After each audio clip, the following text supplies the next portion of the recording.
Hello, friends. A couple of days ago, I had made a statement which condemned the brutal murder of a 60-year-old grandmother and a small child. And whilst many people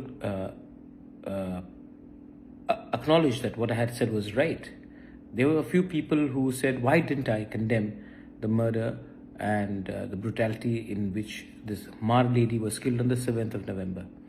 Well, let me tell you, I said it then and I'm saying it again, just to set the record straight. I condemned the murder of the Mar school teacher who was brutally murdered on the 7th of November as well. People forget that when last year the two Kuki women were raped and paraded, I was one of the first ones to condemn it. People say that today, because I'm in alliance with some political party, I have to keep quiet. No, I don't need to keep quiet. I've said it then, I'm saying it now. My positions don't change on alliances. My position is consistent, and any sort of rape, murder, cannot be justified.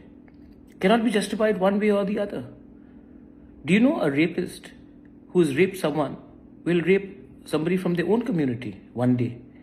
If you keep quiet today, you are letting a monster out in your own society. A murderer who's killed a child one day will actually come and kill your own children. So we have to understand that we cannot justify murders and rapes just by saying that, oh, they did it first, so we are allowed to do it now. Somebody has to allow sanity to prevail. What are we seeing? We are seeing a blame game. We are saying two versus mayor versus two. You did it first, so I will do it. I did it second, so you are the first one to guilty. You are the first one who's guilty. This sort of attitude is only going to take us behind.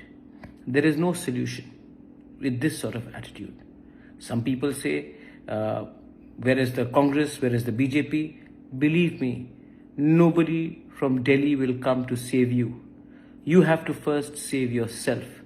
Sitting in Manipur, if you expect people from New Delhi or from Bombay or from Bangalore to come and save you, you are living in a fool's paradise.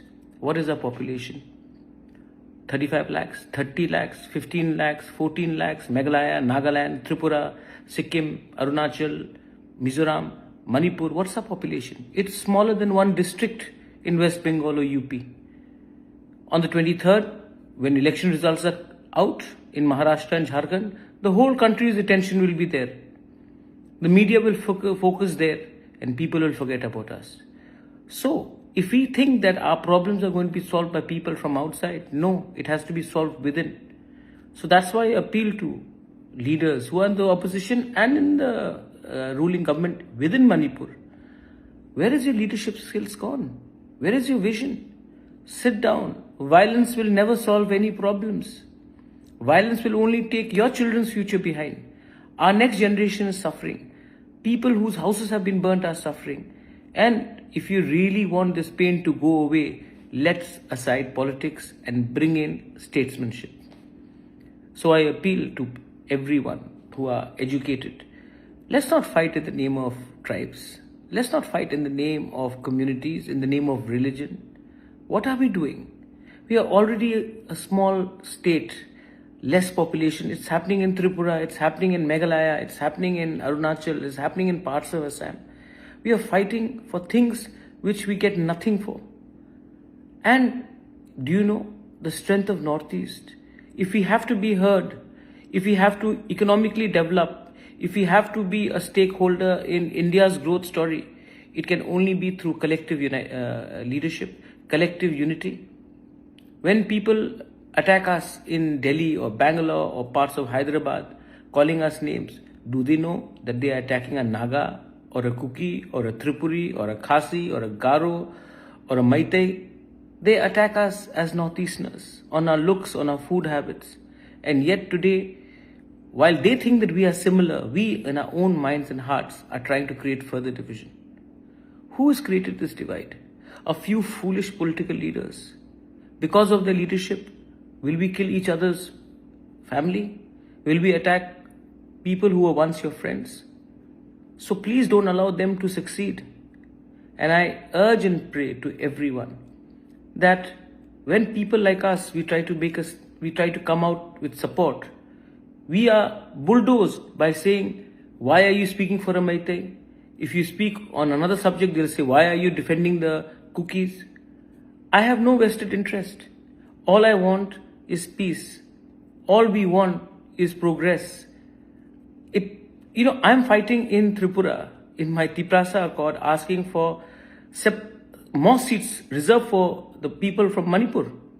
I'm fighting for your cause in my state of Tripura. And here in your own state, you're fighting with each other. And why are we saying this? Why am I saying this? Because our association, Tripura's association with Manipur, is not of 60, 75 years post-independence. Our relationships, our association with Manipur and Tripura go back to hundreds and hundreds of years. So it breaks my heart when I see families dying, children being killed, women being brutalized, raped. Please, I appeal to all of you all. There are some very intelligent, wise thinking people in your state, but their voices are being scuttled because they are scared of speaking out for being called a sellout in their own community. But I know that you know the solution does not lie in violence. Don't allow criminals. Criminals have no community. Don't allow criminals to become leaders and spokesperson for your community, because these criminals will one day come back and brutalize us. Today they are justifying the violence.